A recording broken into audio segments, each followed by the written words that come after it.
What I learned from losing everything is that there are some consistent principles that anyone can learn and implement to develop rock star self-worth.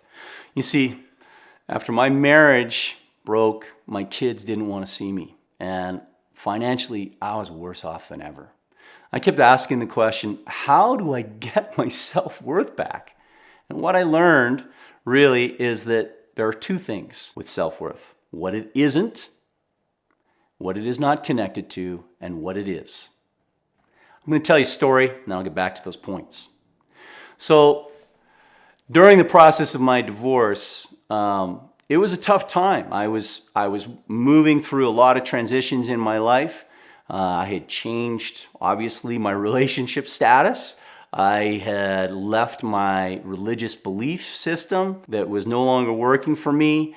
And I started to change my career. I was moving away from some of my most significant, my biggest client, which was 90% of my income, and moving into a space where I was on my own. And it was terrifying. And I had a lot of things in my mind that I felt were the measure of who I was. And in the breakup of the divorce, I lost them all. I had given my son my car, and I had taken with me in the divorce the car that I'd bought for him to go to college. So it was this, $1,000 car that I was driving around, and I was living with roommates for the first time. Not my children kind of roommates, but roommates that I had not had since college. And then I was driving this old car for my sister because my car broke down. Actually, the one that I bought broke down. I didn't have the money to fix it. I didn't have the money to get a new car. So I had to go borrow my sister's car, which was allocated for her daughter, who was turning 16 and going to be ready to drive in just a few months. And man alive, I just felt like I had no value, no worth, because the things that I was measuring myself with, the home that I had owned, the clothes that I wore, the car that I drove, all of those things began to feel like a reflection of my failure to me. But as I really looked at it, I began to understand it is not. My self-worth is not connected to these material objects. My attachment to these as a representation of my value was misguided. And it became most apparent when I moved through an example with I had an experience. It became most apparent when I had this experience as a coach. And I was working with a company that had run into some real problems with one of the leaders that I was working with. And he was let go, and there was some real issues with what he had done and the investors that were interested in the company. And I sat there and talked in a room with the leadership team and these investors about what I had witnessed and what I believed was happening. And in the process of doing that, the investors calmed down. They became happy with what was going on, and they reasserted their relationship with this company.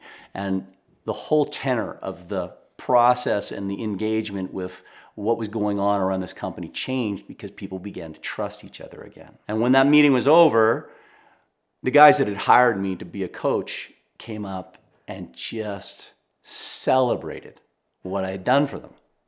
I didn't think it was anything significant. It was just my observations of what I had seen. And we went down with one of the partners of this company that I was working on. I went down into the parking garage getting ready to go home at the end of the day. And we're standing there talking. And he said to me, "Man, I can't believe how much you did for us today. We were just so overwhelmed and wondering what was going to happen, and you saved everything." And I started laughing, and he said, "Why are you laughing?" And I pointed to his vehicle.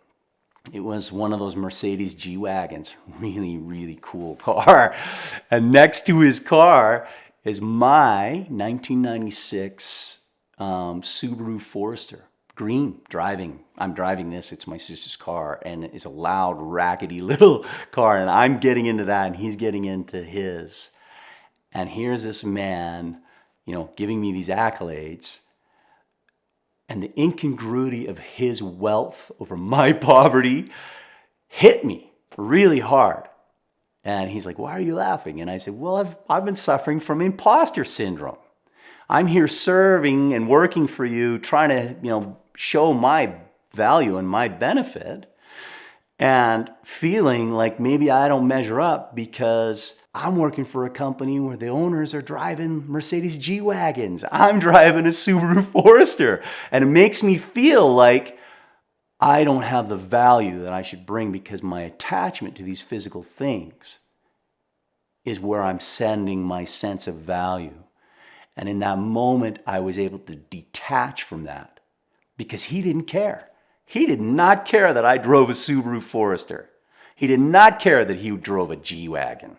And in fact, he confessed to me in that moment some of the things that he felt made him an imposter. And we had a really great discussion. So what I realized is that our self-worth is based on how we show up, how authentically we reveal ourselves. And when you can honestly say, hey man, this is me. I drive a Subaru Forester. I'm going through a divorce. I'm in financial dire straits right now, not in a way that is pleading or begging or wishing to be given pity, but in a simple statement of, this is where I'm at.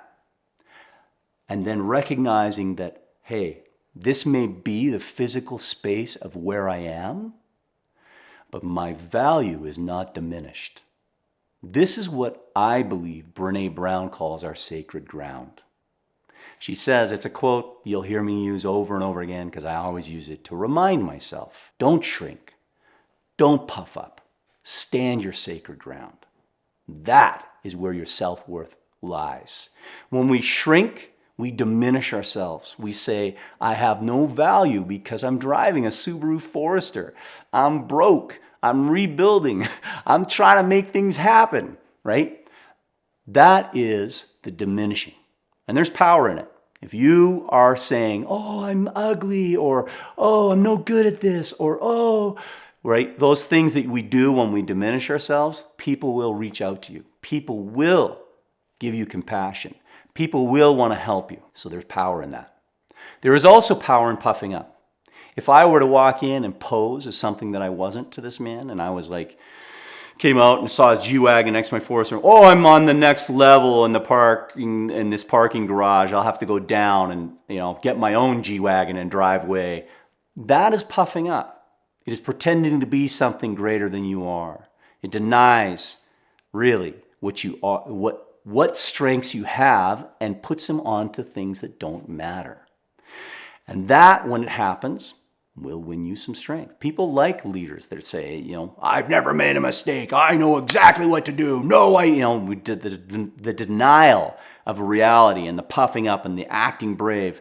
It is a template that many of us are drawn to, and there's power in it, but it is not as strong as the true, authentic, hey man, this is where I am. This is what I'm about. And guess what? In spite of these deficits, I also have some strengths. And when I combine those two, I walk with power and humility. And that's how you show up. That's where your self-worth is. So stick with that, man, and you got some power, and you'll find your self-worth is unshakable in the face of loss or change. So if you're somebody that you feel like you're struggling with your self-worth, what I would say to you is switch the concept of what you believe self-worth to be. I think a lot of us are thinking of self-esteem. Self-esteem is built from the trappings that we have around us, from these little things. Self-worth, well, self-worth is recognizing that you have value. If you are a junkie laying in the ditch with a needle in your arm in your own vomit, you have self-worth. I promise you do. It's your humanity that brings it. And you can build upon that and change your whole universe. But if you're looking to hold on to these attachments, you build your self-esteem, that can be dismantled so easily. So look to really the worth of your humanity and what that means to you. And hold on to it, and it'll lead you true. I promise. So if that's of interest to you, I would love to know, have you struggled with feeling self-worth in difficult times? What have you done to overcome it? Let me know. I'd love to hear.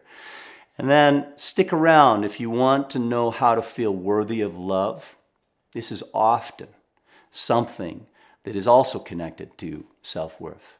And it's what ended my marriage, my lack of self-worth. It's coming up next. I'd love to hear your thoughts on it. Click on the video, like and subscribe. I'd love to have you follow me.